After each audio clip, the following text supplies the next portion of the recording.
Hey, this is Warren Redlick. I'm here with Brian Norton. Brian Norton is running for the Florida State Senate here in Boca Raton and other areas near Boca Raton. Tell me a little bit about yourself. Sure. What's your background that makes you qualified for and interested in being a state senator? That's a good question. So myself, I'm a small business owner. Um, in South Florida, I had a landscape business for about 7 years. Didn't know anything about landscaping when I got in. I started it from the ground up, grew it to have over 30 employees before I got out. Right. So I did that because I've always wanted to say, hey, I own my own business. I'm sure you can appreciate this. It's a lot harder than you think. It teaches you a lot about perseverance. It teaches you a lot about patience, how to build bridges and get things done.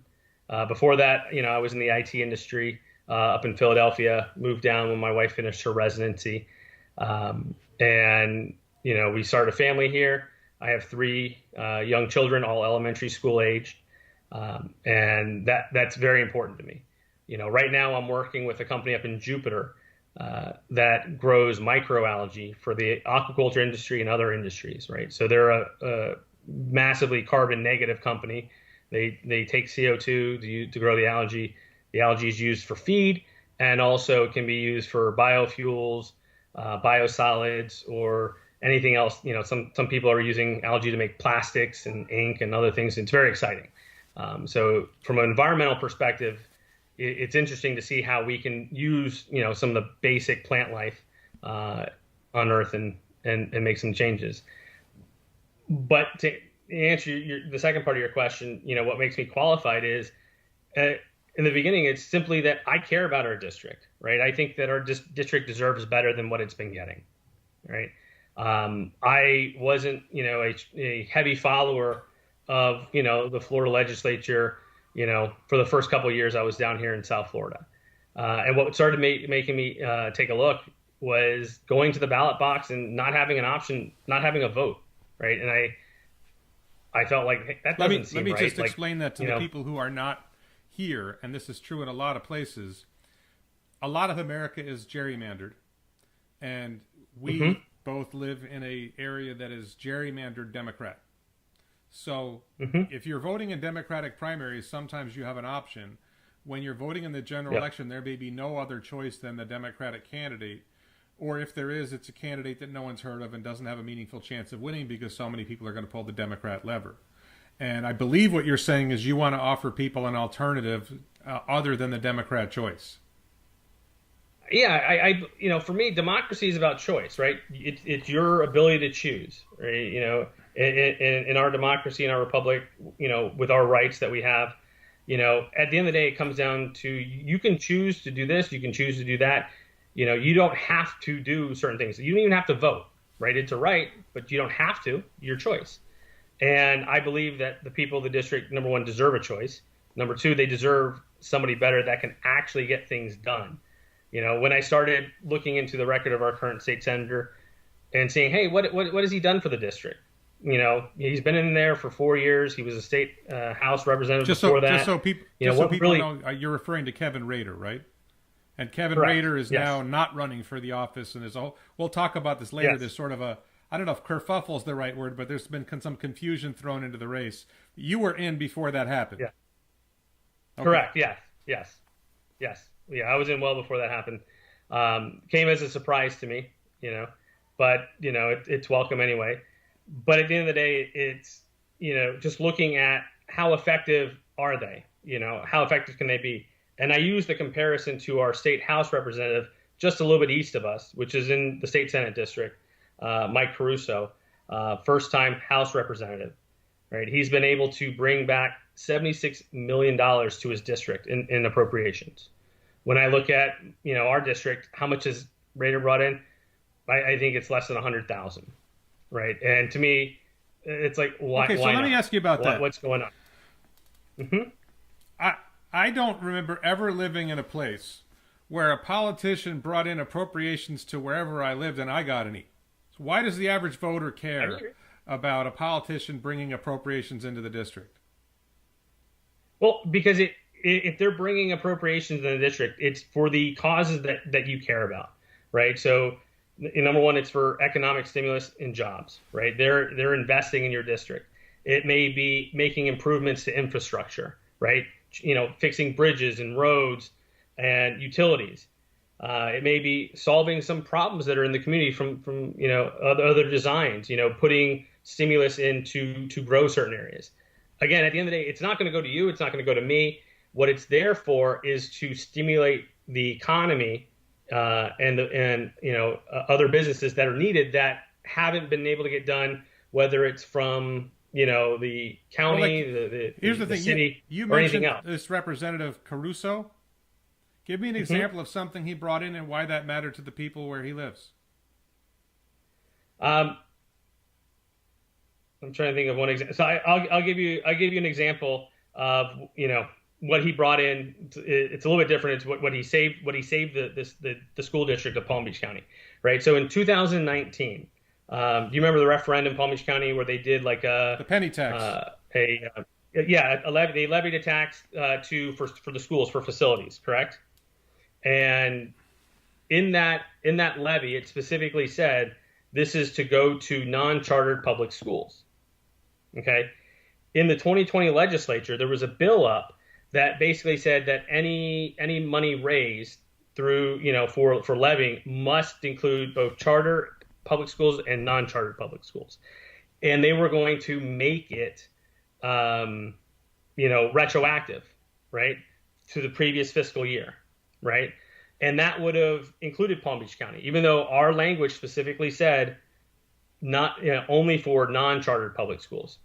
Miami-Dade had something similar, but theirs read slightly different, where it said just public schools, and the definition of public schools does include chartered and non-chartered.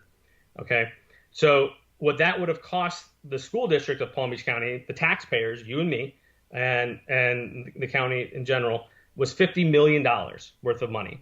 Okay, that bill came up, and you're not really thinking too much of it. The Democrats up in the House, put it out an amendment, right? And they started to argue for it. They're in the minority. Was anybody listening to them? Not really, but Caruso was, right? You have only a couple of minutes when they do things like that and hearing what they're trying to say. And, the representative from Wellington, Matt, I want to say it's Wiltmore. Apologize if I get his name wrong.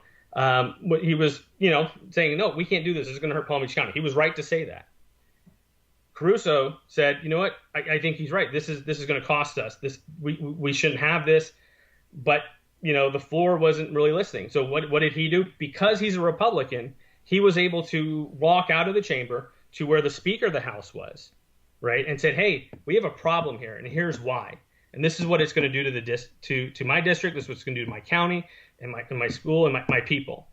And he was able to get the Speaker to come out, to pull the bill, to change it, and then they put it back in there in a different style so that it didn't hurt the county. So by having a Republican in that district, he was able to gain the ear of the Speaker, who has a lot of control, to prevent Palm Beach County, me and you, having to raise another $50 million because of something that the state legislature did. And to me, that's important. You need people like that have that ability. And unfortunately, many of the Democrats, or all of them, don't have that ability. They can't go to the Speaker and say, hey, I really need you to pull the bill, and this is why. We need to make some tweaks. So part of your pitch is because the Florida House or the Florida Senate is run by Republicans, it's advantageous to have a Republican in office because the Republican is more likely to get things done with the Republican leadership. That is definitely one of the parts of my campaign is to say, look, I'm with you. I'm a moderate Republican. I'm a bridge builder. I'm even left on several social issues. And I think it would be to our advantage, to our community, to our district, if we had somebody that could go in there and talk to the Speaker or the President of the Senate, for which I'm working with, and say, hey, look, this is how this is going to affect my community. This is the problem we have with it. We need to make some changes. And at the end of the day, for me, again, going back to being a father, a small business owner, it's about getting things done, right? It's nice to have the great talk and to say what you're going to do and you're going to fight for the people, but you want results at the same time. You can say, I'm going to fight this, I'm going to fight this, but if you lose every single battle and you don't have a way to win the battle, I think, you're kidding yourself and you're misrepresenting what you're actually going to do, because at the end of the day, nothing's going to get better. From the legislation perspective, you need people in there that'll represent you that can actually get things done. I want to be clear. I want to talk more about local stuff. Towards the end, I want to talk about COVID-19 and I want to talk about criminal justice, which are two very hot topics right now. But for now, I want to address, you said you live in West Boca. Which zip code do you live in? 33428. I live in 33428 as well. So, and I live in Boca Falls. I'm not sure which neighborhood you live in. I believe the leading opponent on the Democrat side also lives in Boca Falls. I don't know which part. Correct. Yeah. Well, yeah, I don't have any polling data to see if she's leading or if the other candidates lead. I have no idea. But anyway, right. So, but the district is much bigger. How far north does the district? And we're at the southern end of the district, right? No, well, it goes further south than us. So the district actually includes. So if you start from the north, or we'll say northwest, you have Belglade, South Bay, out there. It includes all of Wellington. Comes down the western side of 441. It includes West Boca, East Boca. I get where Boca and Delray kind of meet. Just north, just south of Linton, and then stops at the county line for the most part. But it does come south into Broward County, which includes Coconut Creek, right? Down towards the turnpike. It includes all of Parkland and part of Coral Springs, the north end of Coral Springs. So, it's a very vast district. So let's talk about some issues. I'm going to go specifically for West Boca now because most of the audience that's going to see this after I repost it is going to be West Boca. What in particular, specifically for West Boca, do you see yourself accomplishing in the state Senate? Is there something locally, some kind of local problem you think we could fix? I don't mean like the county school district problem. I mean, is there something local that you see that could be better and that the Senate could make a difference on? Well, I think there's a couple things here. Do you remember back to Hurricane Irma? When and I don't know if right. I'm suing my insurance company right now over Hurricane Irma, so sure, with a roof claim. Okay. So. Yeah, that's always fun. I was still doing a lot of landscape work at the time, right? And right after that happened, I noticed. I don't know if you noticed. As you drove down, Palmetto Park, the drainage district started removing a whole bunch of trees in Boca, in the Boca Del Mar area. I asked them about that. Okay. Yeah, but it wasn't just that. They were removing vegetation all over their district. And when you asked them about it, it was because FEMA had said you're not maintaining your stuff. You're not doing what you're supposed to be doing to prevent damage and loss. And to me, that was very important because, for the same reason, and again, it's not our district. Every time I open the Sun Sentinel or online and I say, hey, another sewage main has broken, right? It makes me ask the question, what aren't we doing today that's going to rear its ugly head in a year, in 5 years, in 10 years, that now it's going to cost more money out of your pocket and my pocket, right? So for me, it's very important to look at these specialty districts. And it does incorporate more than just our zip code, but to take a look at them and say, hey, is the water management district, is the drainage districts, are the utility districts, are they doing what they're supposed to be doing to maintain their infrastructure? You and I have the luxury of, underground power lines. I love it, right? Irma came through. I stayed here. I sent my kids up to my mother's in Georgia. We didn't lose power once. I think I lost satellite for an hour or something during Irma, which was, great. Kudos to well-built construction and building codes. But I worry in the future, what kind of maintenance is required for that upkeep, so that we can maintain, that way of life. What kind of maintenance needs to be done that isn't getting done today because, we'll say district politicians, find it more advantageous to put money somewhere else rather than in maintenance. And I personally, I relate, because I saw it all the time, I'll bring it back to landscaping, not as urgent, right? But even tree maintenance, right? We dealt with a lot of trees after Irma that just fell down. Why? Because they weren't being properly maintained, right? And it doesn't take a rocket scientist. I mean, we have arborists, but you could go out and, in your neighborhood, you had numerous trees fall down. Yes, we did. Right? Some of them were well maintained, some of them weren't, right? And it's not a sexy topic. Don't get me wrong, it's not a sexy topic, but if you realize how much money was spent just in the cleanup of how does the state Senate play a role in that?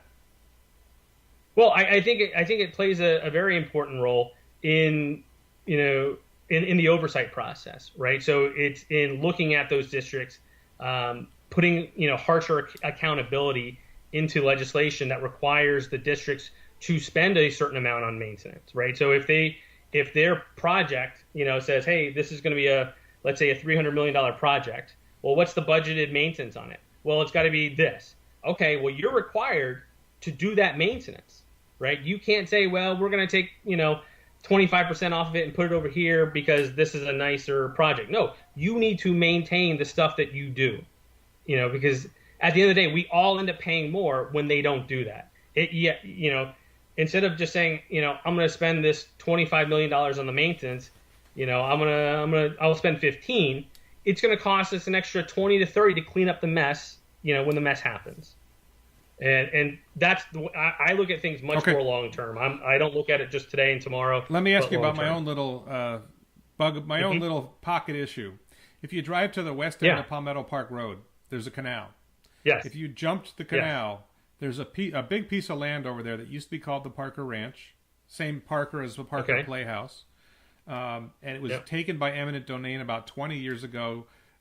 The plan was to build a landfill. Local residents opposed the landfill, and ultimately the landfill didn't get built.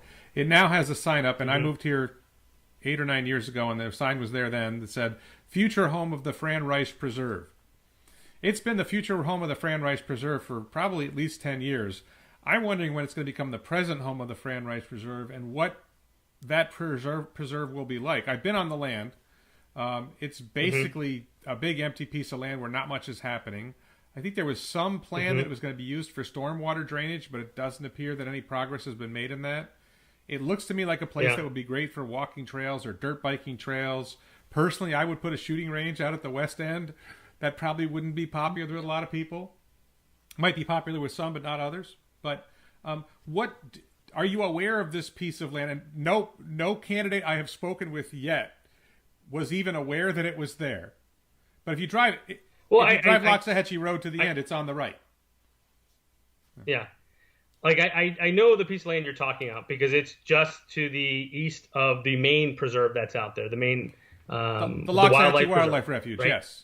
Yeah, it's just the east of that. And when I drop my kids off at Water's Edge, it's right there. Almost every single day, it's right there. I see it, and I always wondered why the road just doesn't turn. It looks like it wants to go straight, but then stop. And I'm like, there's nothing out there. Like, to my knowledge, they have no plans to develop. Just so you know, there's a history there. In addition to the landfill, Glades Road, which comes down and meets Palmetto there at Water's Edge Elementary, was supposed to continue south. And there was supposed to be a bridge to go over to University into Parkland and then Coral Springs. Yep. And that was the other thing people here in Boca Winds and Boca Falls didn't want built because we didn't want more traffic from those smelly people in Broward. We didn't want them coming up here. And it turns out people in Parkland don't want us coming down there either.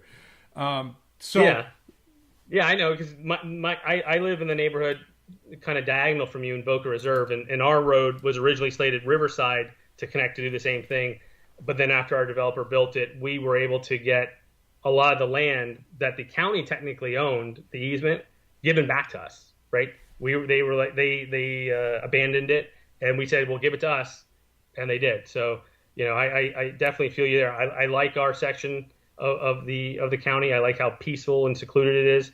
I do think that we do have certain, I'll say, traffic issues with the high school there. Clear, and it's very easy to speed. I want the bridge because my favorite Indian restaurant is down University. And it would make my drive to my favorite Indian restaurant much shorter. But most of my neighbors hate me for saying that. Yeah. Most of the people who live where we live do not want that to go through.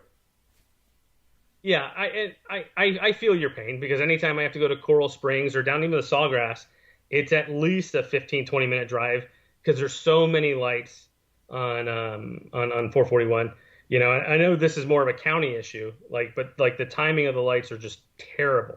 I'm not saying that needs to be legislated at the state level. Well, it isn't. It is an FDOT issue. I've spoken with an FDOT engineer. FDOT still wants to build that bridge specifically to relieve traffic at the Hillsborough 441 intersection, which is the worst intersection there. That there's too much traffic there, and if you built the bridge, then it would really alleviate traffic there. And even though it would only be a little bit of traffic, that would relieve a lot of problems on 441. So it is a state issue because FDOT wants to do it. I wasn't aware that FDOT wanted to do that. I'm guessing your opinion is no, we shouldn't do that because I don't want all that traffic near my house. Well, it's more than, it's not the traffic per se. It's that Palmetto Park and even part of Glades where it's at, because even if you go north on Glades, just past the high school, speeding is an issue, right? I don't know about you, but I think the posted sign is 35 or 40. You know, sometimes it goes up to 45. Glades and Palmetto Park Road are 40 or 45. Yeah, so people are routinely doing 50, 60 Sorry plus. about I'll try to slow down. All the way down to the end. Yeah, I know. But you know what I'm saying? Like I think it's that long straightness without a lot of lights that enables you to accelerate and pick up a lot of speed, and more so than the traffic, because I don't know how much traffic is going to come this far west to go back east. But I do think it's that speed factor. It's a heavily residential neighborhood.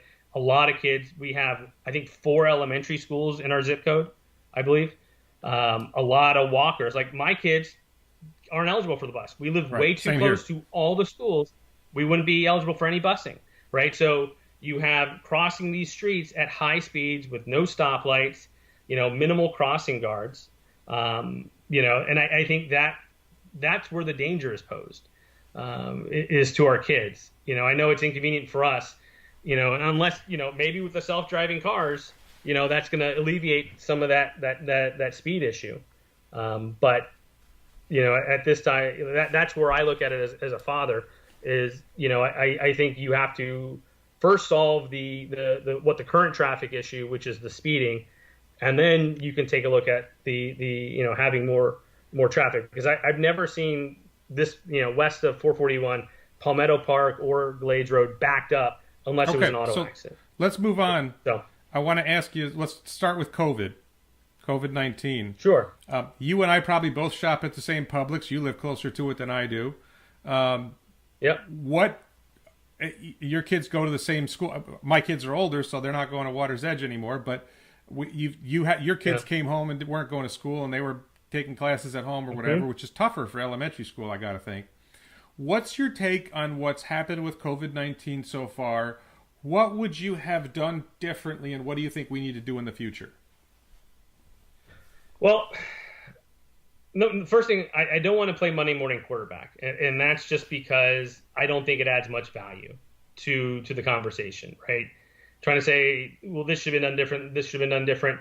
But I definitely think there's a lot to learn, right? Every opportunity that happens is an opportunity to learn. Whether you did great or you did poorly, it's always an opportunity to learn and to take that and do better. So I can tell you a lot of my understanding of COVID and a lot of my knowledge about what it is and what goes on is from my wife. My wife is an ER physician, so we had to deal with this personally to figure out how we're going to handle this. What hospital or hospitals does she work in? Right now she's at Boca Regional, right in East Boca. So, we had to figure, we had to answer like some tough questions. When she comes back, does she sleep in a separate room? How are we going to handle interactions with the kids? Because she has that high risk of exposure just because of the nature of her job. How does she change her routine? How do we change our routine? Because she's high risk, we have to change our routines as well. And that's to protect everybody. Back to what we did right, what we did wrong. I think that's the wrong way to look at it. And I say that because we can't change the past. We can ask, how can we do better next time? How can we be more effective? This is the first time, to my knowledge, that we've had a nationwide shutdown like this for a health emergency. The first time that, at least in my lifetime, that a pandemic was taken as seriously as this one was, with the self-isolation, self-quarantine, and all that. I do think that Florida was much more prepared than other states to handle the situation, because we have a lot of practice with it. The hurricanes, I know as much as we hate it, I definitely believed helped us in how we responded to the situation, because we had a lot of the infrastructure in place. It wasn't designed necessarily for healthcare, but that doesn't mean that infrastructure, couldn't have been used for the COVID crisis, right? You look at the emergency management response. You look at some of the things that the governor had done in allocating resources. All those things were possible because of what the state had set up in the past to respond to hurricanes, right? And I think we can take a look at, hey, what was successful, what wasn't successful. Many things are outside of our control, and I know that's hard to accept, right? We didn't have control over the testing. A lot of issues with getting testing out there. We didn't have a lot of access to the PPE and other things, because it was done at a national level. But the things that we could control, I think we did fairly well. Targeting more of the nursing homes, making sure that they were as secure as possible. Not perfectly, we can always do better. But you also had a wide range of facilities. You had facilities that were very well staffed, very well stocked, very well funded, and other places that were barely hanging on. And acknowledging that and saying, okay, so this is a once in 100 year, I'll use the Spanish flu to compare, a 100-year event. What could we do that's not an overreaction to be prepared? Let me call you on that. Sure. You're running as a Republican. I'm actually a registered Democrat, but it seems like lately I sympathize more with Republicans. Don't you think we overreacted? A lot of Republicans think we overreacted, yes, don't you? Well, yes and no. I mean, I think it's a, I don't want to say foolish, but it's of low value, at least to me personally, to play Monday morning quarterback and say we overreacted, we underreacted, we should have done this, we should have done that. Hold on. I say that simply because of the fact that in my own life experience, that doesn't make me any better, right? That doesn't make me better for the next time, it does. Right? That's exactly the point. That's you said the Monday morning quarterback line before, and it's like, well, if this comes up again, what you think of what we did this time matters for what we do next time. And I'm just, to be clear, and I'm not saying my wife agrees with me. I'm not saying my friends agree with me. I think we overreacted. I think we've destroyed our economy. We've destroyed tax revenue in the state of Florida, which is heavily tourist dependent. We destroyed your wife's hospital because, the number of patients coming in was dramatically cut. We destroyed West Boca Medical Center. There was a lot of bad things that happened from this reaction. And Florida overreacted less than some other places. So Florida did better in that sense. But just my opinion, schools never should have been closed. Children are not at risk. You're talking about your wife, and you're younger than I am. I don't think I'm at risk, significant risk from the virus. I suspect that you, even though your wife, I understand, is more exposed to it, I'm going to guess she's comparable in age to you. The impact on you. Now, you're probably letting your wife be the medical expert in the family, I would assume. But your wife is not. She might be at a higher risk of being exposed to the virus. Except, I don't even think there have been a lot of COVID cases in Boca Regional Hospital. Have there? You would know better than I would. I don't know the exact number. I mean, I do know they have them. I do know, that they've had a fair number. But I don't know all the statistics because, frankly, I don't pry into that from her. But what I mean by, and I guess let me clarify. What I mean by Monday morning quarterbacking is going back and saying, oh, so-and-so should have done this. So-and-so should have done this at that time, right? Because you're using knowledge you had now. What I think needs to be done is what actual professionals do. Like, so I don't know if you saw the documentary about Michael Jordan, or you've seen documentaries about other athletes. What they do is they watch the game film and they say, let me see what I did wrong. okay, let me see how I can do better next time, right? They're not listening to the fans and the people saying, oh, this guy was wide open. Oh, you should have made the shot from here. Couldn't you see this? Because that doesn't do any good. You have got to go back, and I'm saying the governor needs to go back, the emergency department needs to go, emergency management, the legislature needs to go back and essentially watch the game film of what happened and say, hey, where could we have done better? Now, knowing everything we know now, right? I know from the medical community perspective, they weren't trusting the data that was coming in, right? Whether it was from, China and other places. So they had to treat it as an unknown.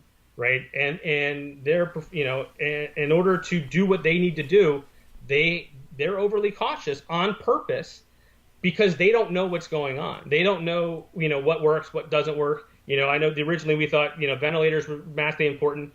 I know they found out, if you put people on their stomach, I'm going to disagree with you about the word cautious because they may have been cautious about how the virus might affect society, but they were not cautious about how the shutdowns might affect society. They were not cautious about the mental health impact on children of not being in school. They were not cautious on the impact of children being home on the parents. They weren't cautious about the mental health impact of eliminating all these jobs. They weren't cautious about the fiscal impact of not having tax revenue, of increased spending. They were, to my mind, they were not cautious.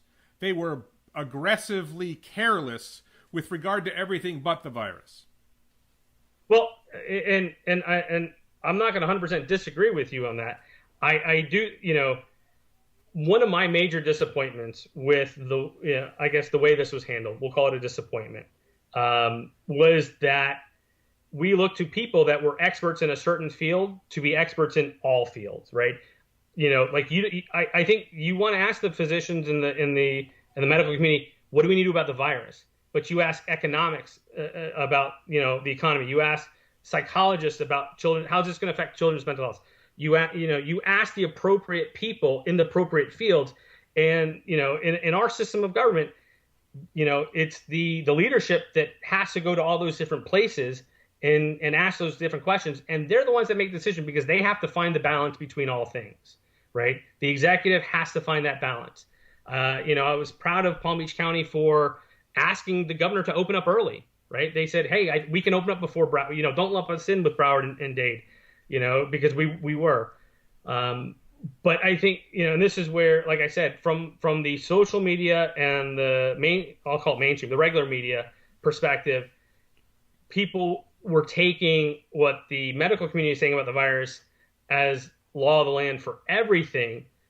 When to me that's like you said, they are not experts in any of those fields. They don't study those fields. They don't deal with those fields. All they can talk about is what they know. And when we ask them to talk about things that they don't know, it does them a disservice. It does us a disservice because they're left to speculate. You can say, well, I think we should do this, but all those other areas that are just as important that need to be weighed in and balanced. And don't get me wrong, probably during the COVID crisis, the medical side has a larger part in that scale. But it's up to the politicians to ask the right questions and to find that balance on, hey, what's going to work with us? I do think that once the country went shut down, the governor had no choice but to follow suit, right? There wasn't, I think South Dakota kind of tried to hold its own there. But I think with the population of our size, there's certain risks. But I definitely think we probably could have reopened sooner, knowing what we know now. We could have reopened sooner. We probably could have left schools. I told my wife, this, not that long ago, or, I guess it was towards the end of March that, I was like, I wonder if I go ahead and let me get exposed on purpose. That way I can get past it, get through it. Because like you said, from what we knew at the time, people of my age and under 65 weren't as high a risk. There's still a risk. There's still risk of, you getting it and having other long-term issues, but it wasn't nearly as high as what we were seeing elsewhere. And it was similar to, the risk levels of other annual viruses. So, it was one of those things where it's like, should we be doing that? And I'm the type of person, I'm very Socratic in my thinking style, where I ask a lot of questions because I know that the answer is generally not a one size fits all. It's generally not just this. And what was best for the city like New York may not be best for upstate New York or even Florida. What's best for Miami may not be, best for, Pahokee or Belglade. You can do things differently, but I do think what they did right, at least in Florida compared to some other states, is it was acted like it was much more of a request of the citizens to stay home, do your part, than it was a heavy-handed order. Okay, so let me ask you about another. I did appreciate we're going to move on quickly. I want to go to criminal justice next. Sure. But you and I both shop at the same Publix. I decided maybe a week or two ago, I never bought into the mask thing. I understand why your wife would wear a mask in the hospital.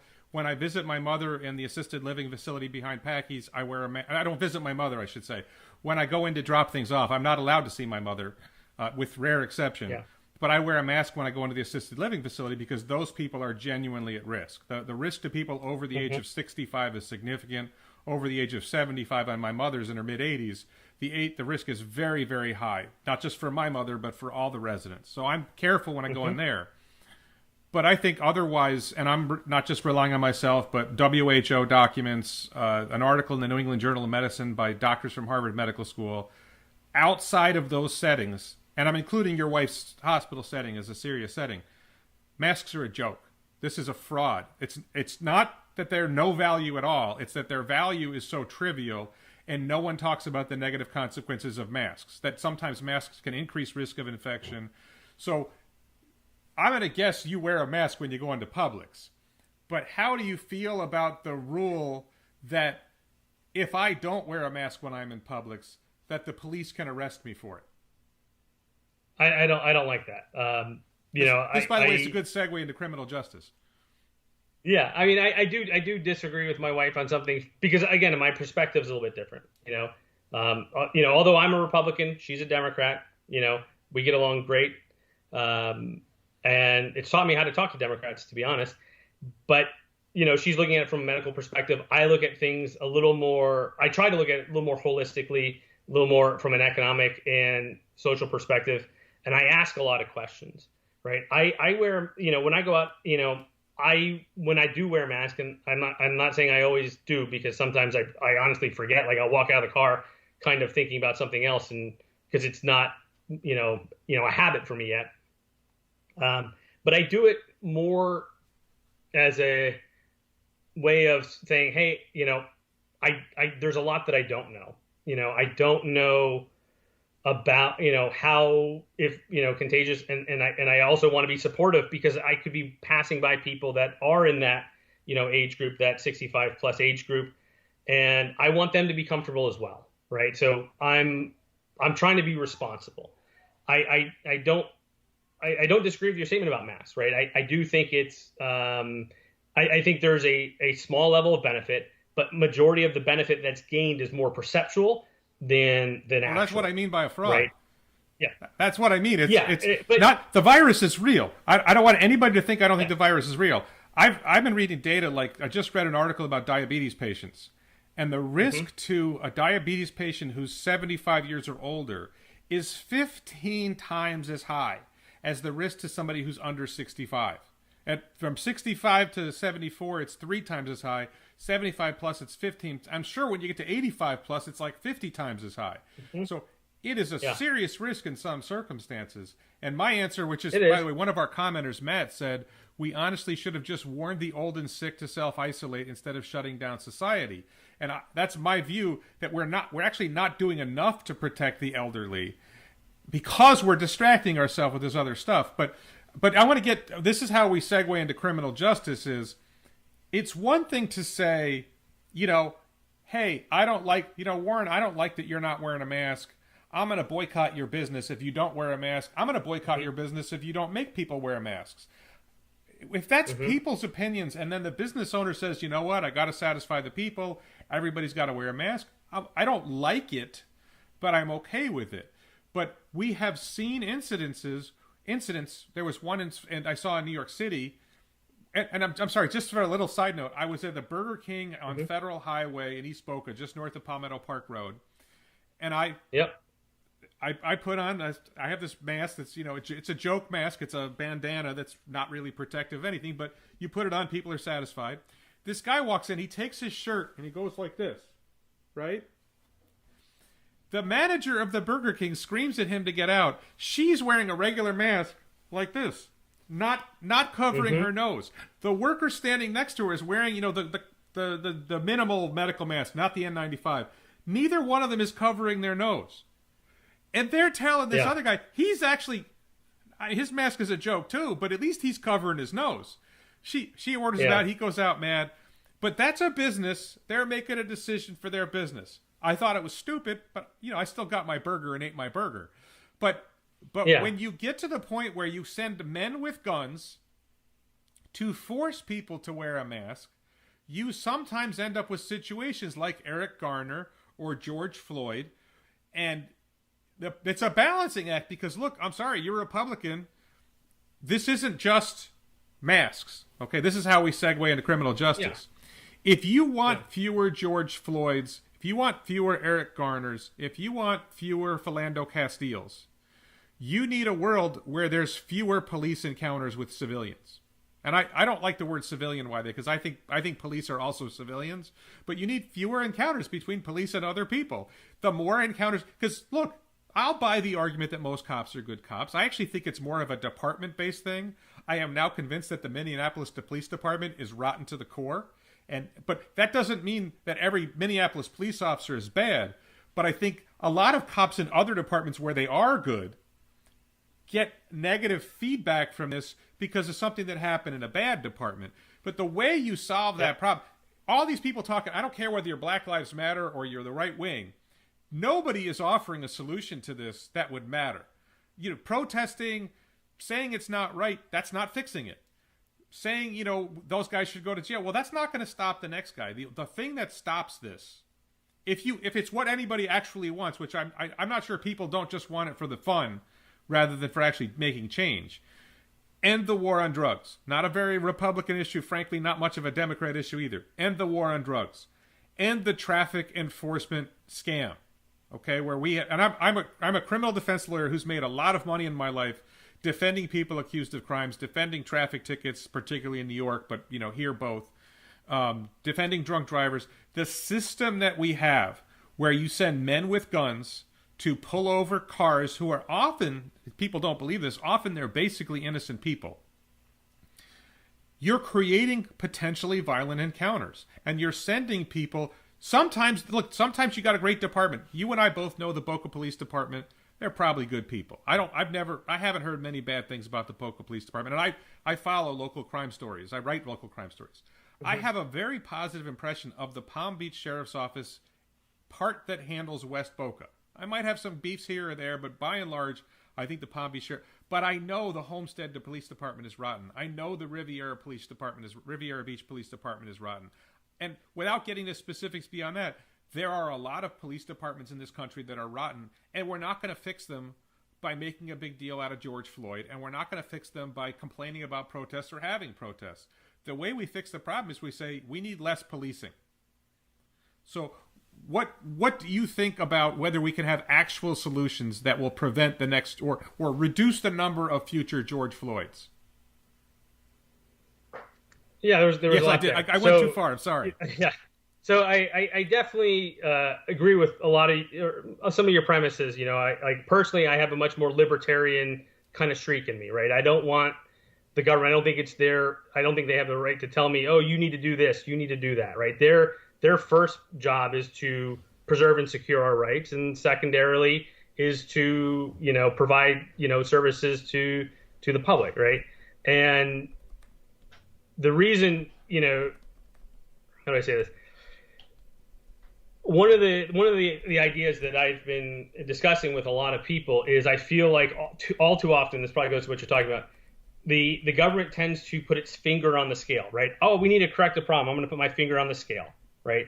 But it all too often forgets to take its finger back off the scale when it needs to, right? Because balance isn't an imbalance is a natural occurrence of things, right? And when you leave it on too long, other things get built up around it. And if you try to take it off, well, that's going to cause this problem now. And like what you were talking about with over-policing, by overdoing, because you're trying to solve a problem and you're looking at it from I don't want to say an acute perspective, but from a short-term perspective. trying to, figure out, hey, what's the best way to control this? Like, take an example for marijuana, right? Is it better to have it legal and well regulated, or illegal, right, and not regulated? I definitely think that's a conversation the legislature needs to have, right? What's the, proper regulation on marijuana? Same thing on other narcotics. But in order to have more effective policing, like I think a lot of that starts, yes, there are issues with certain departments, but I think it also starts with education, right? And I'm going to put something out there that I don't hear anybody talking about, but I bring it up and people, tell me, well, it kind of makes sense. As a kid, right, I had no introduction to law enforcement except for what I saw on TV, right? I might have had a DARE officer come to the school once a year. That was my exposure. And I can imagine if I'm a young black man, my exposure is going to be way different, right? And I know we were talking about, perception versus reality in how well the masks work, but the same thing goes with law enforcement, right? Your perception oftentimes is your reality, whether it rightfully or wrongfully so, your perception is reality. And I think we can do a lot more to fix the law enforcement issue by exposing people to law enforcement at a young age and, over time, a little and often, right? No one ever, besides my parents, no one ever taught me to say, hey, what happens if you get pulled over? It probably would have been nice for an officer to come in and say, hey, we're gonna practice pulling you over. This is what you should do. This is what you shouldn't do. This is how, this is what we see. So don't do this, right? Those are all the things that will teach you, if you get pulled over, what you need to do to get out of it as quickly as possible. I remember the last time I got a speeding ticket, I was in and out in it was like a minute and a half, right? It wasn't a long stop. And that was, because I kind of knew how to go through the motions, right? And, keep the officer feeling comfortable and safe, me staying comfortable and safe, like you said. I think, a lot of people fail to realize that when you get pulled over, it's not the time to argue. That's not, but so it sounds like your answer to the problem is that people should behave better around police officers. And I don't think that's a solution to the problem. No, what I think a solution, not the solution, right? Because it's going to be more than one thing. It's never just one thing.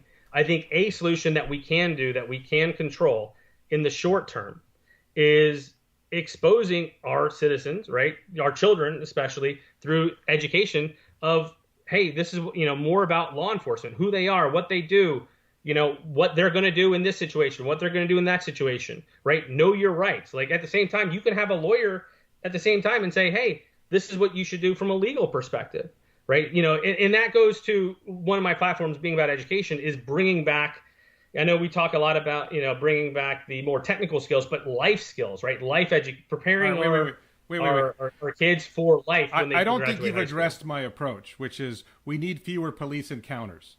I think what you're saying is, no, we're going to have the same number of police encounters. And I think that means we're going to have just as many George Floyds and Philando Castiles and whatever, the other, Rodney Kings, whatever. We're going to continue having those, saying we need to educate people more, saying we need to people have been saying we need to hold police accountable for years, and they just don't do it. The reason police aren't held accountable is because they have qualified immunity, because police departments protect them, because elected officials are afraid of police officers, because police officers and their families and friends vote more than regular people. They are a significant voting bloc. There's a whole bunch of reasons why that happens. And until we have politicians, and this is frankly, you say you're lean libertarian. I am libertarian. I mean, I'm a Democrat. I was elected as a Republican once before. I ran as Republican before. I'm all over the map, but I'm a libertarian. And my answer is, look, we're not, I'm going to say this bluntly to you, we are not going to get the change that we need with Republicans and Democrats who refuse to take on special interests like police and prisons. And who refuse to say, you know what? Because I'm telling you, you know that I'm right. If we reduce the number of police encounters, we will have fewer George Floyds. I definitely agree. But you're not willing to reduce the number of police encounters. Well, no, that's not true. What I'm saying, I'm talking, we're talking about two different solutions, right? Just reducing the number of police encounters isn't going to necessarily reduce, the negative outcomes that happen, right? And that's just me being, pragmatic, right? So just because we have less, is it going to help some? Sure, but the ones that they're going to have, right, might be just as violent, right? So you have to, like any issue, criminal justice, police encounters, whatever it is, it's more than just a one perspective solution. You have to tackle it from many different angles at the same time, making incremental changes in order, because you also want it to be accepted, right? If you try to do too much too quickly, it gets a lot of rejection. We have rejection right now. We've had decades of politicians talking about incremental changes, and they haven't changed anything. And we have riots in the streets. Now, we don't have riots in the streets of West Boca, right? Yeah. But, yes. We don't. No, we do not have them here. I want you to know, I'm going to be just as hard on whoever else. I'm being hard on you, but it's not just you. I mean, I don't feel it. I mean, to me, this is fun. I like having these conversations because, like, I know you were talking about the police encounters, and yes, let's get rid of the things that don't make sense, right? The unnecessary police encounters.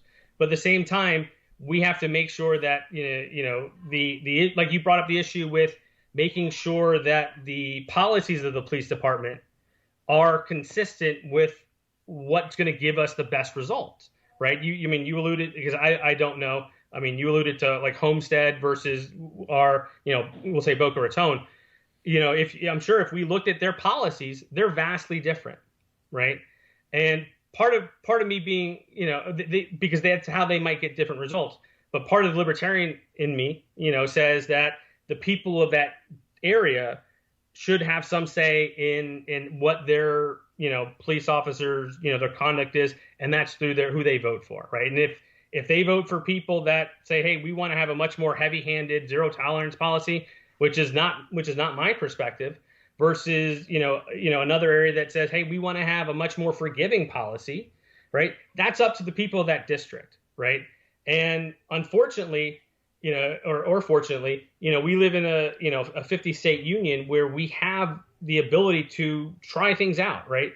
Because I don't think anybody knows the right solution, right? And if anybody that says, well, this is what we have to do, I'll tell you they're full of BS and they really don't know, right? Because it's more than just a singular problem. It's not as easy as a math equation, right? And you have these many districts, these many states, these many municipalities, and giving them that ability to try all things, it allows that bit of experimentation, a little bit of tweaking. And because we see it all the time. Well, this worked over here for them, and this worked over there for them. Maybe we can take some of that and it'll help us out, right? And it's not perfect. It's never going to be perfect. But I think having that openness, again, that's the more libertarian part of me, and saying what's best for that community may not be best for this community. What's best for Miami and how they police, because of the people there, the citizens, and other things that are important to them, may be different than West Boca, right? We may say, what, we're not as interested in this one thing as you guys are, and they may not be as interested as we are. But I think there has to be a balance. You have to find that balance between the people that they're there to serve and them being able to do their job. The officers don't get to choose the laws, right? They didn't write the laws. They didn't write the rules, but they're required to enforce it. They get to choose which ones they enforce. They have some discretion over that. I get that, but there's also certain things that I'm sure if you ask them, do you really want to be arresting this person for it? Well, no. But I'm told I have to because it's the law, and that's what my supervisor or the chief of police or the mayor wants me to do, right? And at the end of the day, they're accountable up the chain, and the top of the chain is accountable to us. And if we want change, we have got to get out there. We've got to vote. I know one of the big things in the Republican Party here is we want to be more present in more elections. That way we can give people the option. We can give them a choice and say we can have more of the same, or we can try something different, but at least you have that choice to make a change rather than being forced to stay the same way and relying upon someone who's in office, who's made a career out of it and say, well, I want to stay in office, therefore I'm not really going to make too many waves, or, I'm not going to do something unless it's absolutely like, it has, my constituency support. They're not. Let me just move on here. For me being in here, I'm taking all Let me just move on here for a second. I want to ask you about the politics side of it, which is you're running for office. running for office as a Republican in a Democrat-leaning district is challenging. The money is always an issue. What's your strategy? Rough. I don't want the specific tactics of what you're going to do here or there, but what in general do you see in terms of how are you raising money? How are you going to get your message out? Some people are going to see you on West Boca News, but how are the people in Parkland going to see you? How are the people in Belgrade going to be aware of you? How do you get that message out in an age where a postcard costs 50 cents a pop, and it's very hard to get people's attention when we've got riots on TV and spaceships docking with the space station and crazy nuts like me excited about self-driving cars? How do you get the attention to get people to notice you? Yeah. Well, back to self-driving cars real quick. I was real excited about the launch yesterday. So that was fun to see. But, my strategy is the same as I think what most people's would be. If I asked you tomorrow, hey, I want you to run for, to be elected by the people in your community, right? It's the same thing. It's being genuine, being yourself, getting out there and just talking to as many people as I can, right? I entered the race beginning of February. I was traveling a lot at the time, so it was. Wait, let me pause you for a second. How many votes do you think there will be in the general election in your district? Will there be 50,000 votes, 10,000 votes, 100,000 votes? I would say easily 200, 250,000. It's a presidential election. So yes. It's going to be, and to some extent, it's going to be Trump's turnout versus Biden's turnout rather than your own influence. And you hope the Trump voters vote for you, and you hope you can sway some Biden voters, or they don't vote for the other side. But when you say talk to people, if there's 250,000 voters, if you talk to 100 people a day, which would be amazing, you're not going to talk to enough people. What else can you do? Well, you're right. I can't physically talk to enough people, right?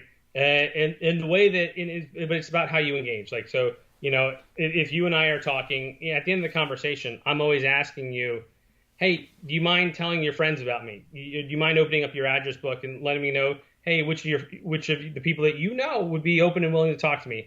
Do you mind going out there and hosting a party for me so I can meet some of your friends, right? So it's building upon the network. So the same idea between social networking and physical networking, it's the same thing. It's one person has access to multiple people. Those people have access to other multiple people, right? So that's where the physical networking comes in place.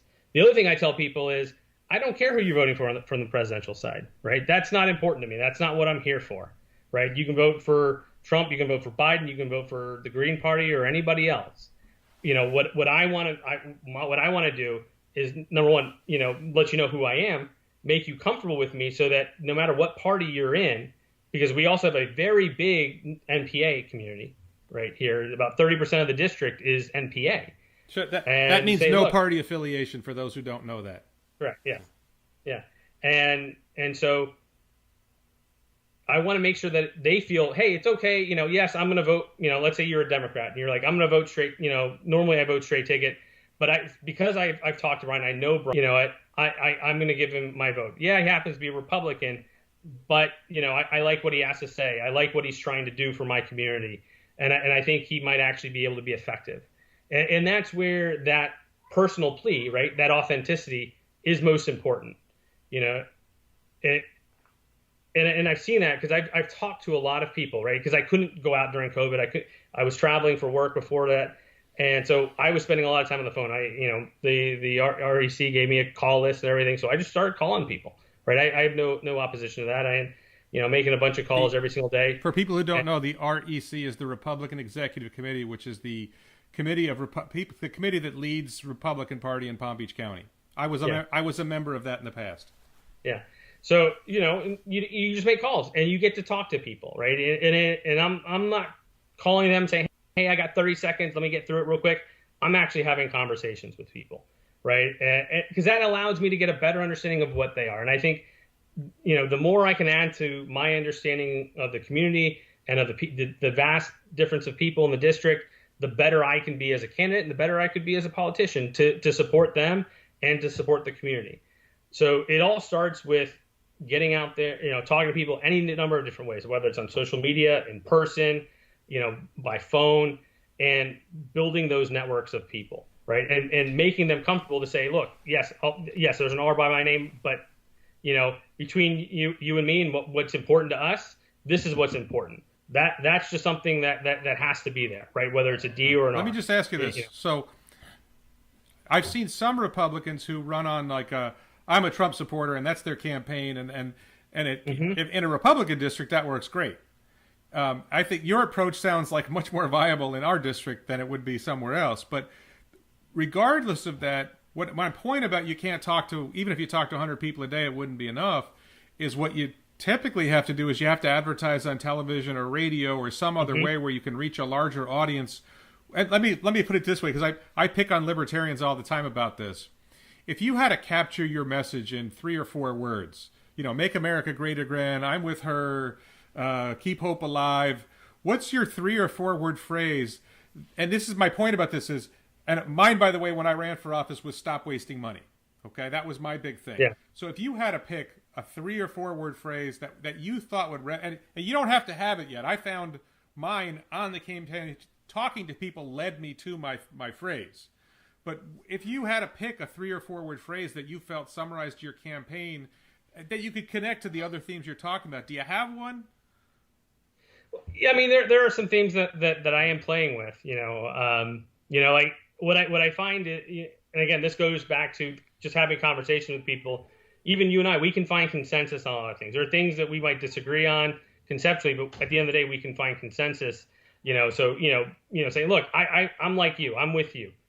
We can find that consensus. We can be rational people, and then also, like, for our children's future, because a lot of what I do and the way that I think about things is, because I do think very long term in a lot of my thinking is, what's gonna work so that we keep Florida, like Florida when my children, grow up, when they're 18, when they're in college, or when they want to have a family of their own. How do we preserve the future of Florida for our children, right? So when I think about education, it's not only about the people that are in there now, but it's for, my children, my grandchildren. When it's healthcare, it's the same thing, right?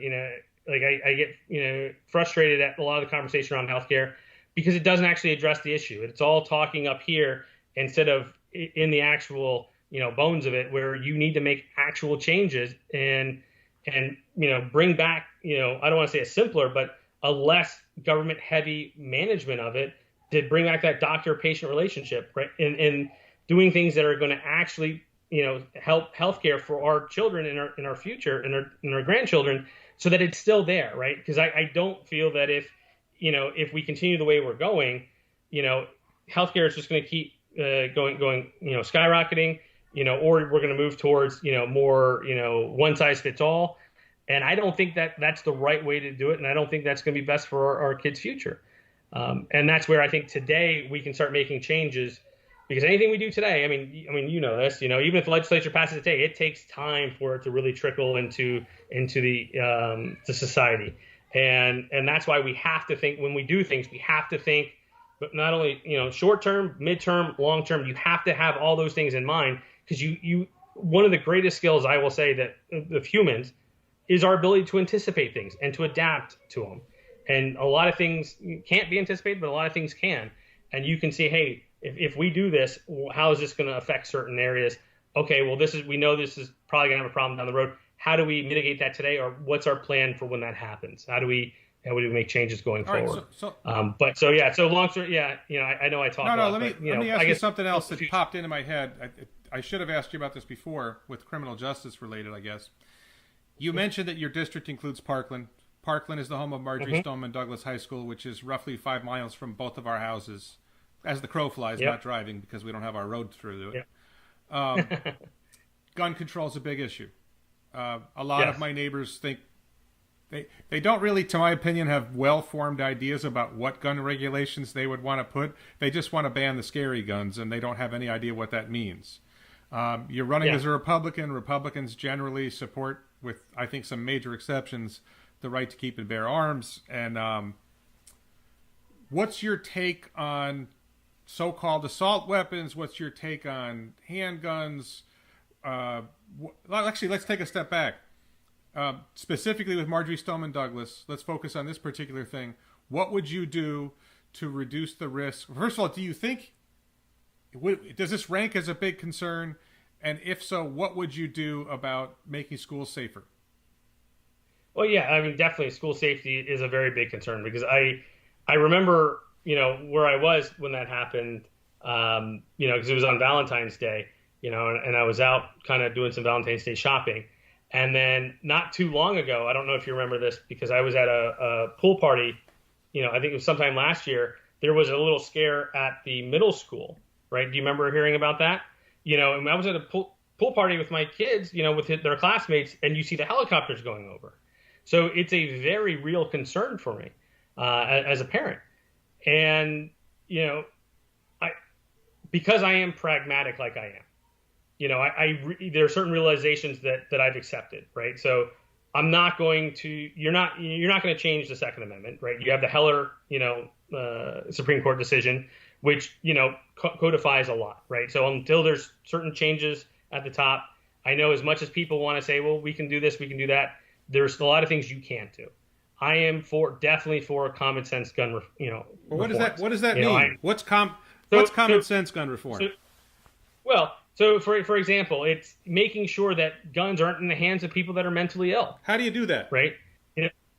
Well, that's a good question. That takes a lot of people working together. So, and I say that because that's specific to, what happened in Parkland, right? You had a lot of instances where, there should have been reporting to say, hey, this person has a mental illness, right?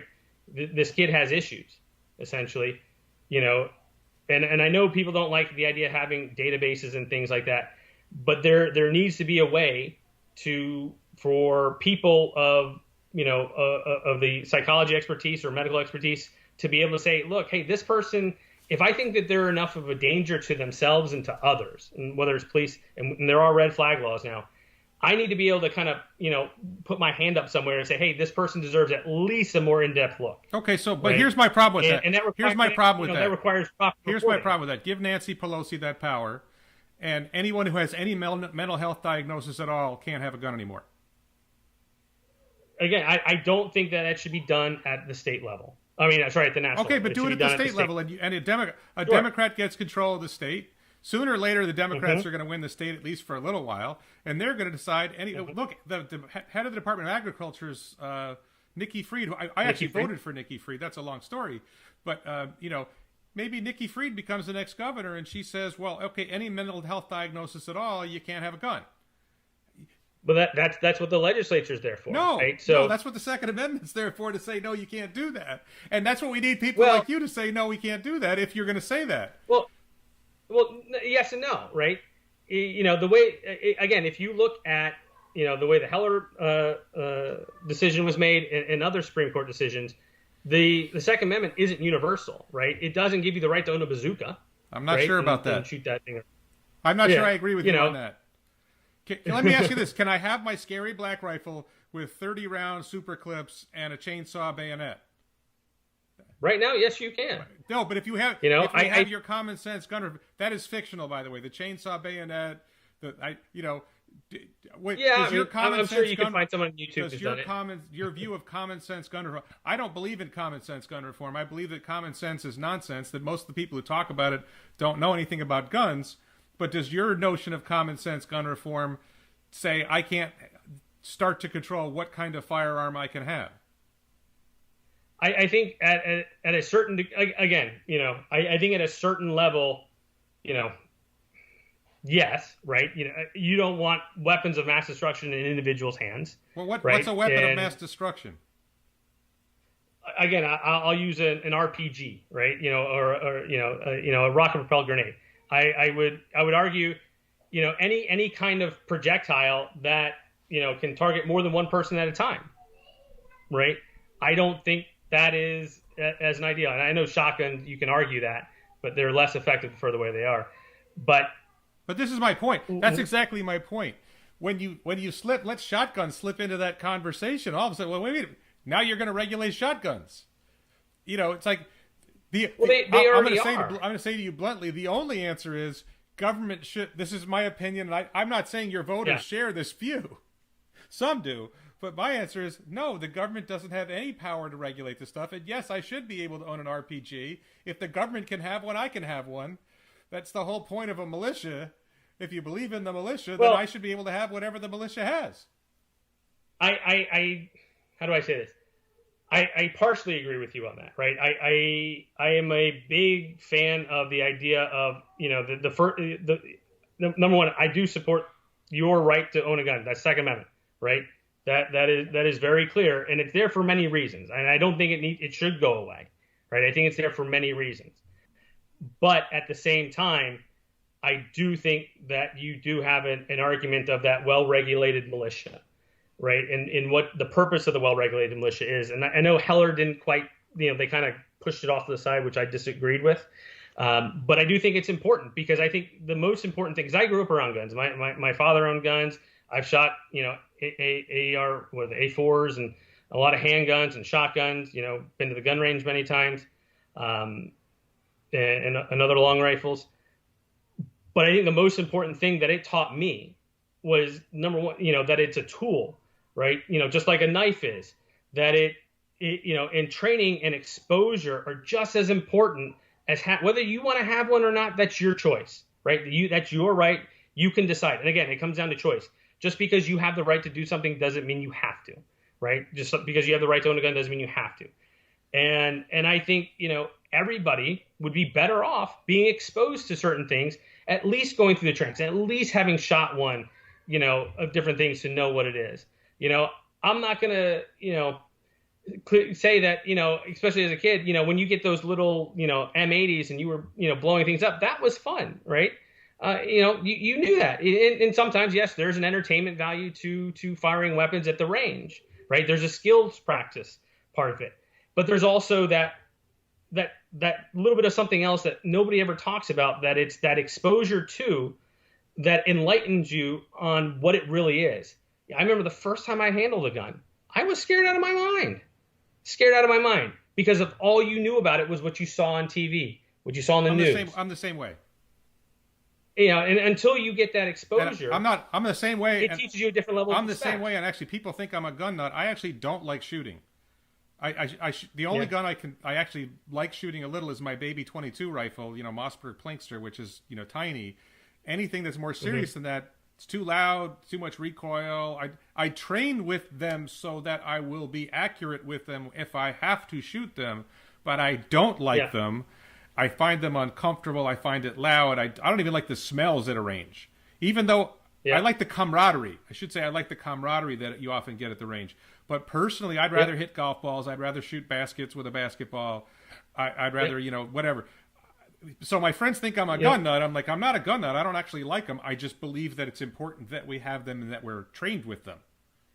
Yeah, and I think the key word, that you put is trained, because it's up to you whether you want to own one or not. You and your family, because I know people that are, very much, against guns, and this COVID crisis made them go out and buy a gun, right? Which was to me kind of a little bit funny. And I know people that are very pro Second Amendment, very gun, but they personally don't want to own one, right?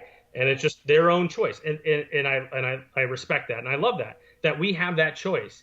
But I do think educating people and the public about what a gun is, how it works, what it feels like, the weight of it and the sounds, like the smells, because I think a lot of that alleviates fear in it. And I think that's best overall.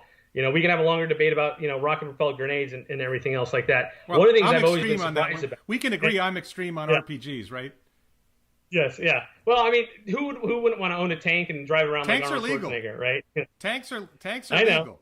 But I understand Yeah, when I say I should be able to have an RPG. That's a relatively extreme view. Even my more conservative Republican friends, Warren's going off on the ledge there. Okay, I get that. Yeah. But listen, we've been going for a long time. You've been very cooperative. I really enjoyed the back and forth. I'm going to say we've done enough damage, but I want to give you a chance. If you have something else you want to say to people to round this out, what do you have to say to the voters of our district, that why they should vote for you, what matters coming forward? Tell me what you think. I do appreciate your time, Warren. And the invitation. It has been, a little bit of time, and like I said, I'm always open. I like these conversations, and I like being challenged because it makes me better, right? It forces me to think more about, my own opinions and thoughts, and bring in new information. And what I want to tell the people of the district is I believe that, we deserve better. I didn't start off, saying, oh, I want to be a politician, right? I got involved because I was tired of not having representation, right? Not having, the ability to vote for my representative, my state senator. And I believe everybody deserves that. And at the end of the day, I'm coming from the approach as, first and foremost, as a father, right? I have 3 kids. A lot of what I do, or most of what I do, is based upon their wellness and their future. And I'm sure a lot of people in this district feel the same way about their own children and grandchildren. And if they want somebody who will actually talk to them, and I'm willing to have the same conversation with any one of our district, residents, even if it takes us 3 hours, right? Because I want them to be comfortable with me, because I want them to know me. Because I want them to be able to call me when they have an issue. I want them to be able to say, hey, you pick up the phone and say, hey, Brian, this is the issue I'm having. I need your help. I may not be able to give a solution right away or give them something like that they want to hear, but I want to be there for them because they're part of my community.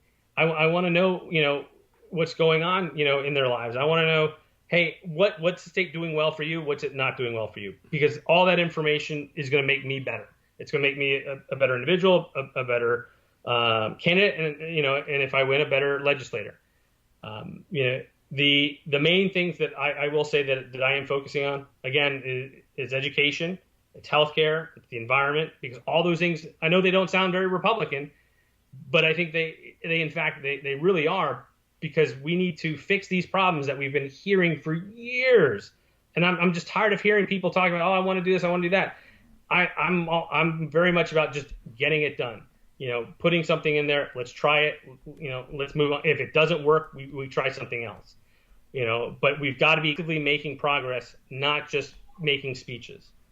And on top of that, I think good governance is important. I like having, people that are focused on doing what they're elected to do, and not to be a lifelong politician. I have no intention of being a lifelong politician. I'm here, I'm here to serve, because I think I can do a good job. I can be effective, and I can really provide some good change for our district and help propel Florida forward. Because Florida is a great state where it's at economically. It's a very growing state. We have a lot of good industry, but we need to address some of the issues that will cripple us down the road if we don't start tackling them today. I know it's not sexy to talk about what's going to happen in 10, 20 years, but it's vitally important if we care about our future and our children's future and our grandchildren's future. Okay. We're going to talk about a bunch of things, but we're going to start by talking about self-driving cars. So, Brian, first of all, I tipped you off. I was going to ask you about self-driving cars. Yeah. What do you know about self-driving cars? What do you think about self-driving cars? I guess my knowledge of self-driving cars is a bit limited. I know that they've been testing in California, I believe. Google has one. I thought I saw Uber had one. I know Tesla, they have a version of self-drive. There's been a lot of talk about, automation and other self-driving. I know DOD used to do a lot of funding for self-driving. They had it wasn't like it was like an X Prize type thing where, you came every year, you had to meet a certain obstacle course, and they were pushing forward on self-driving cars. So to me, it's exciting. I like, you used to see it in the movies, and to be able to witness something like that start to come to reality is exciting. It's also a little bit scary. I'll say, simply because I enjoy driving. So like the idea of not being in control, like when you're in the front, it seems a little odd to me, but I'm sure it's like anything else, something you get used to. But like I said, overall, it's exciting.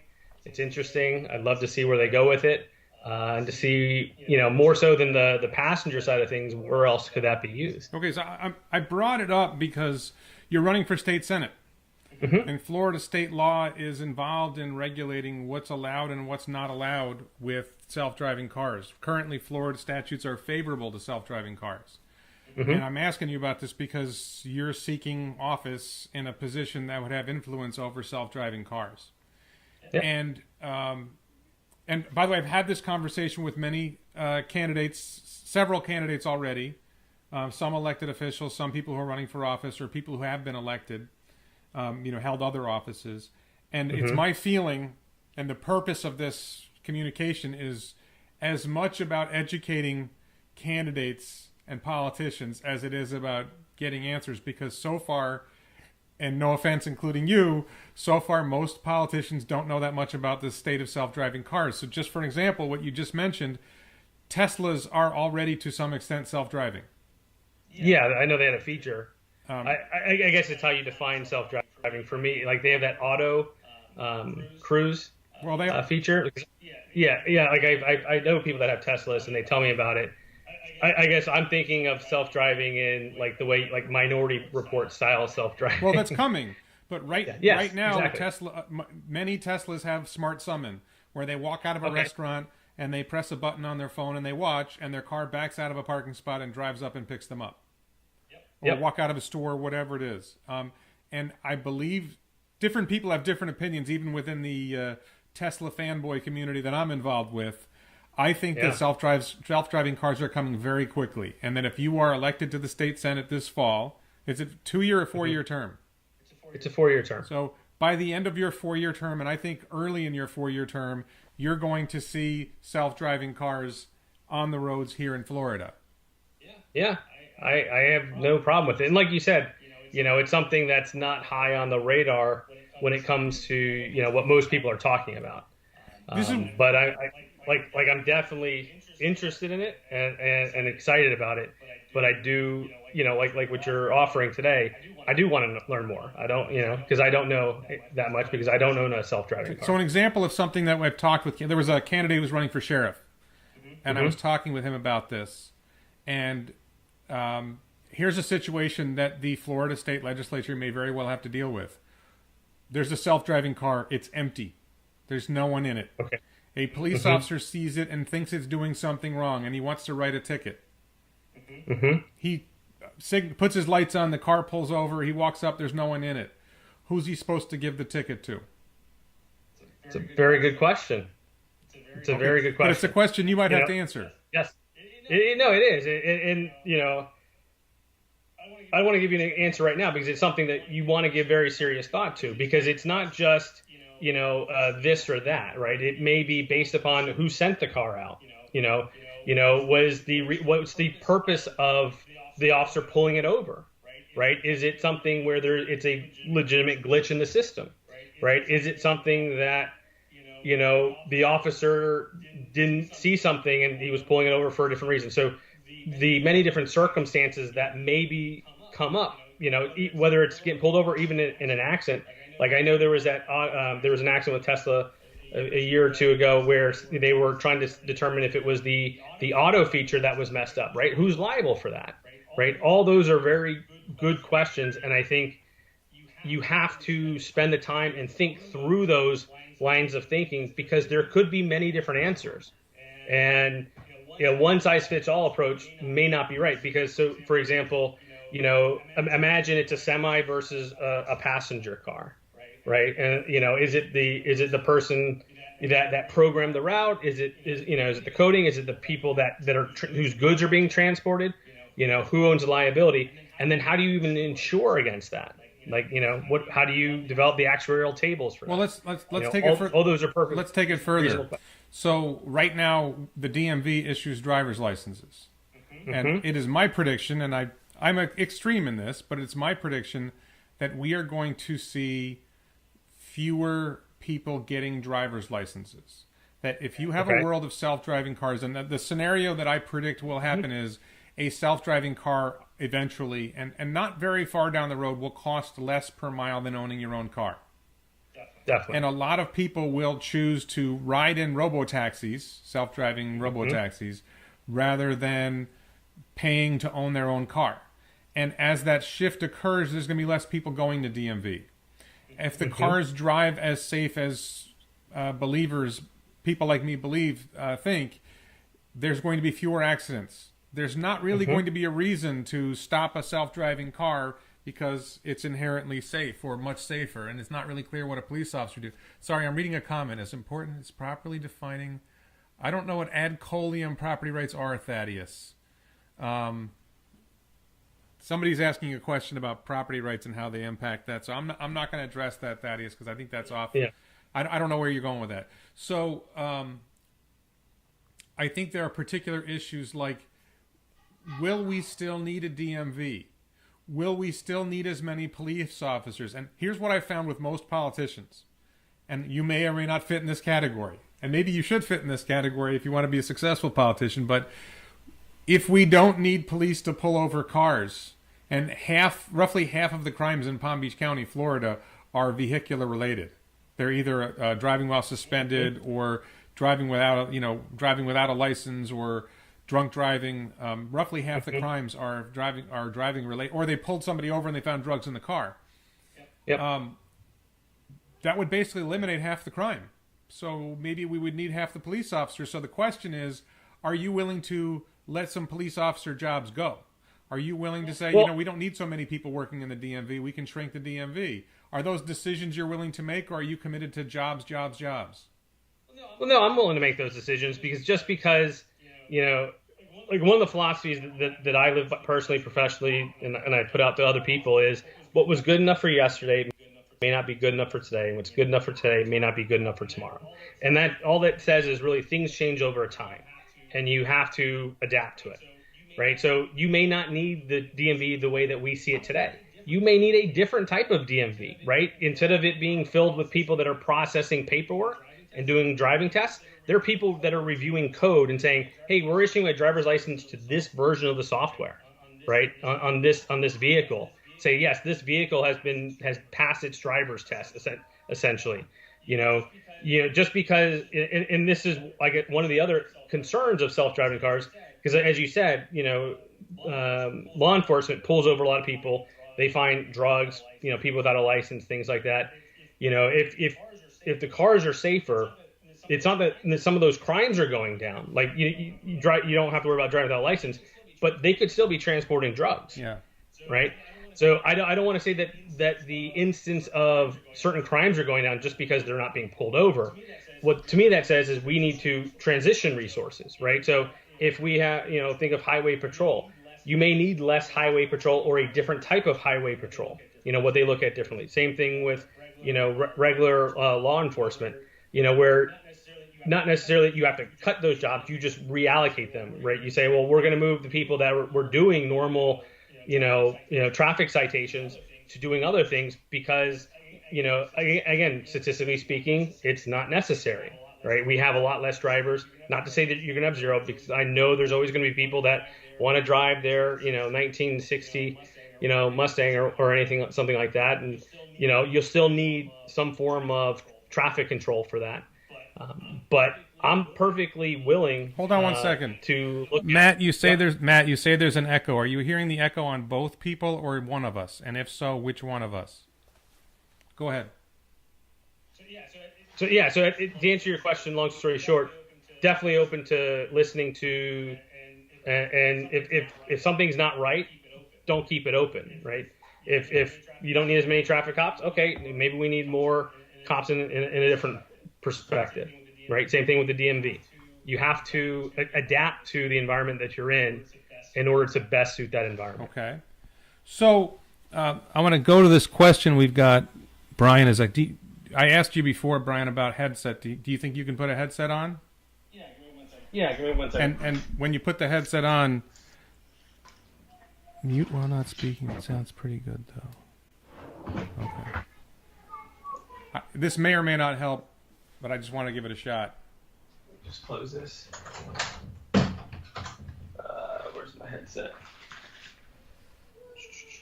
So, while everybody's watching, Thaddeus, you asked an interesting question about the boring company. I'm going to ask Brian about it in a minute. Would we be able to homestead in a third dimension if we allowed it? Just putting up liability insurance. And I'm sorry, folks. I don't know what's happened with Brian's camera, but it keeps changing dimensions on me, and I don't know if it's my software or his. So don't worry about it, Brian. I'm just telling you. Every once in a while, I have to fix the screen. No, Matt, that's fine. I can't. Matt, I appreciate you telling us. That'll help me later because I'm going to edit this and repost it. Oh, I need the headset, Thaddeus. All right. Well, hang on 1 second.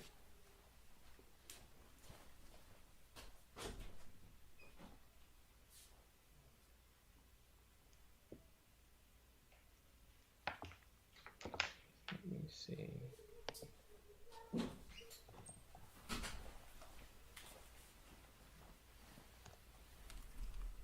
All right, so Thaddeus thinks I need the headset, so we'll try it with my headset.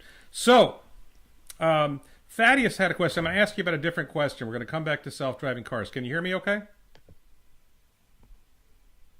Okay. Yep. And guys, tell me if that's better. So, Thaddeus, my question for you, this is something that Thaddeus asked, but I think this is a really interesting question as well. It's loosely related. Tesla is owned by Elon Musk. And Elon has a company called the Boring Company. And the Boring Company has this idea about building tunnels under the ground, like, say, from LA to San Francisco. They're currently building tunnels in Las Vegas. Are you hearing me okay? Are you hearing me okay, Brian? Yes. Okay. So... Can you hear me? Yes, I can hear you. Okay, they're saying the sound is better. So, I think the sound is better without you wearing the headset, so don't worry about it. All right, that's fine. So, and they'll tell me if I'm wrong. So, the Boring Company is this company that Elon Musk has that's building tunnels. They just finished 2 tunnels in Las Vegas for a convention center. They're planning on extending the tunnels to the casinos and the airport to enable a new form of transit. The Hyperloop. Hyperloop is different. Hyperloop is higher speed. Okay. They call them loops, but not Hyperloop is hundreds of miles an hour. This might be 100 miles an hour. But it enables you to avoid traffic. You can do multiple levels, so it's easy to do lanes. It costs less to build a mile of tunnel than it costs to build a mile of roadway. But Thaddeus raised this issue about property rights, whether the property owner owns the ground, the earth underneath his property, and whether that creates a problem for a company that wants to build tunnels to provide this kind of transit. What do you think about that? If somebody wants to do tunnels that are going to create transit, does a homeowner have to be compensated for the land being used 50 feet below his house that he never knew was there and never did anything with? That's a very interesting question. I'm sure that I'm not a lawyer, but I think I remember reading a briefing from the Supreme Court once where they talked about that, more particularly with oil rights and right-of-ways and things like that, eminent domain. But I think it's an interesting question because if I want to dig for oil on your land, I pay you, right? I lease your land from you, but that's because you're coming from the surface. When you go below it, I don't know how much of that land you own below you. Just like you don't own the sky above you, right? The Delta Airlines doesn't have to pay you to fly over your house, right? And I would suspect it would be treated much in the same way as the airways would be. You would maybe own to a certain depth, and then below that would be treated a similar way as the airlines. And again, I'm just thinking out loud here. It's something that you'd have to take a look at. But just like, unless you're digging for a resource that can only be accessed from your property, right? Like you're mining for something, and those are even special use permits for that. I don't think a general homestead would have the right to, let's say, 200 feet below exclusively, unless it was, access to a natural resource. But from a, right-of-way, easement, utility access type of perspective, I think it would be treated much like the Skyways would be. Okay, so let's go back to self-driving cars, because that's the topic that I think captivates a lot of people.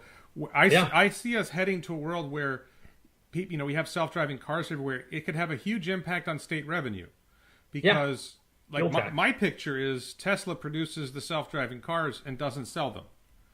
Tesla just runs them as robo-taxis, and now we don't get sales tax because and that's a huge chunk of sales tax revenue. So there's a lot of potential issues, and I'm just sort of curious. I'll just tell you, my perspective is self-driving cars are going to make the world better for a lot of people. And let me take a step back. We already had a pretty radical change with the advent of Uber and Lyft. Have you taken an Uber or Lyft in your life? I've taken an Uber a couple of times, yes. Okay, so it's been a pretty radical change for some people. It's radical for the taxi companies that are losing business. It's radical for rental car companies that are losing business. It is more convenient in general than rental cars or taxis. It tends to be less expensive than rental cars and taxis. And we are heading to a world with robo-taxis where it will become much less expensive, half or less the cost of Uber and Lyft. Yeah. And that makes life better for a lot of people. But what we see from a lot of governments is resistance to business models that make people's lives better. And Uber and Lyft are a great example of this. Airbnb is a great example of this. In California, they're basically killing Uber and Lyft right now with their employment regulations. I believe that Uber and Lyft are still illegal in the Keys, in the Florida Keys. I'm not sure about that. Broward County used to resist Uber and Lyft. It's happened in other places. Yep. What are your thoughts about changing technology and the impact on vested interests who like giving elected officials money? Yeah. I know what you're talking about, because I've talked to several hotel owners who had that concern about the Airbnb. How do you regulate it? Hey, I have to pay, every time somebody stays here, I have to charge all this. I got to make sure that this is done from a health perspective, right? And it's definitely an open question. So from my perspective, sudden changes are always going to be met with resistance, right? So if I came to you and said, hey, we want to change the way we live, this, and that, even if it's making your life better, majority of people are going to resist that simply because it's too quick of a change, right? So in order for change to be effective, in most things, you either need, something, a catalyst that's very strong, like what we just had with the coronavirus, right? Something that forces you to do it. Or you do something over time, right? You make a progression towards it, that allows people to adapt to it. Just like we're talking about with Tesla, you have early adopters, and then you have the people that after they see the people that always get the newest thing, they start to use it, and slowly you get across the community. Like, you wouldn't change self-driving overnight. But because you have people that are very, we'll say, risk avoidance, and say, well, I don't want to try that. I'm used to this. It's just worked for me in the past. I don't want to make the change. But you have to, I don't want to say just support. You have to be mindful of what's the business doing, right? So the state has to constantly look at, how am I getting my revenues, right? How is the industry changing, and how do I need to adapt to it? Because the state needs its revenues to do what it has to do. The question becomes, well, how do we better, define those revenues? With technology, you start running into a lot of interstate commerce clauses, and I think, at some point, I would hope the federal government would say, hey, on certain things, the state can regulate once it's inside their state. Just like, with ride shares, charging taxes and things like that, it's perfectly reasonable. With Airbnbs, being able to start charging a tax, right? Especially if it's used, in a commercial sense, and that has to be defined. You need to, I guess I should say, the goal for me, the goal of the government is to be more that umpire, referee. I'll use a sports analogy. They're setting up the framework like the NFL would. Like, these are the rules. This is what we're going to play by. This is what counts as a point. This is what counts as a foul. And they're calling the fouls. They're calling the penalties. Not necessarily who's going to win. That shouldn't be their goal. And you want to allow the commerce to work itself out, and it needs to. We may find that people like the self-driving cars in the cities, but it may not be economical if you live in more rural areas, right, where you have to drive 20 miles to go somewhere, here and there. Like, even where I live in West Boca, just to go, certain places, unless I'm going to the Publix down the street, I'm driving at least 15, 20 minutes at a time. right? And that may end up adding up. And if you want to make a long distance trip, that business model of you're charging per mile or per trip may not make economic sense, and that's where people have to weigh those costs. And it also allows for another alternative, right? So instead of just doing like the Uber model, or we'll say the Ford model, buying a vehicle, or the current Tesla model, there may be a way in between there, right? So what I mean by that is you may have more of a long-term rental, that's much more economical. I know one of the things I was always disappointed at, in cars is, they come with new stuff all the time.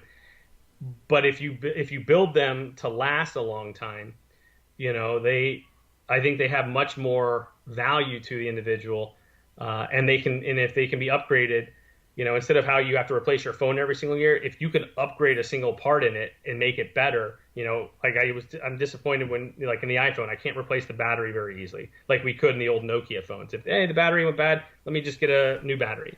Oh, I need to change the screen. Oh, I want to put this cover on it. I want to upgrade this microchip in it. The all or nothing model, maybe there'll be a competitor to that says, hey, we're going to take the cars, we're going to retrofit them, and then every couple years we'll give you a new model, and it's much less expensive than doing the Uber thing or buying your own, because you're engaging in like a long-term lease. And it can be used as a ride share. It can be used in other ways as well. So I definitely think there's a lot of different issues that we have to think through. But at the end of the day, the government has to adapt. So if fuel, revenue from gasoline purchases go down because everybody goes electric, I would expect they're going to look at the electric company and say, well, maybe we need to raise the taxes on the electric to offset it, right? Maybe we need to find other ways to bring in revenue that are being elevated, right? I don't want to say, I don't think it's right where you harm one business because of the government weight on it from taxes and regulation, and allow another business to thrive because it's new and it doesn't have any. And that's where government needs to be nimble, especially in this day and age when technology is constantly changing, new things are coming out, and you never know what's going to happen next. Nothing guarantees that Uber isn't going to have a problem and people move to something else that's the latest and greatest. So